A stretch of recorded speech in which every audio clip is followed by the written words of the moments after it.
برادر ادنان و برادر همایون هستند. سپس برادر ادنان مثل نه به من گوش کن. زمانی که شما ظاهر خواهید شد، بنابراین شما حضور خواهید داشت و شما جسور خواهید بود. آره، در واقع موضوع بسیار خطرناکی است.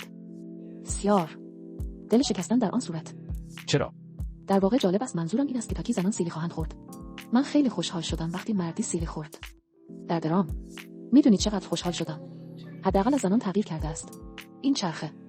نه تنها زنان باید افسرده باشند. شوهر هم دعوا داره. پدران و برادران ما هم دعوا دارند. حالا آنها آن را نشان دادن و سرگرم کننده است. هیرا اینو به هم بگو که وقتی این درام را تماشا میکنم به نظر میرسد معمولا ما بازیگران مرد را میبینیم که یکی قهرمان است، دیگری ویلین است. بنابراین مهویش ثابت کرد که شخصیت شرور نمایشنامه است. حالا شما وارد شدید، هانیا وارد شده است. چه کسی مانند قهرمان درام است که درست است.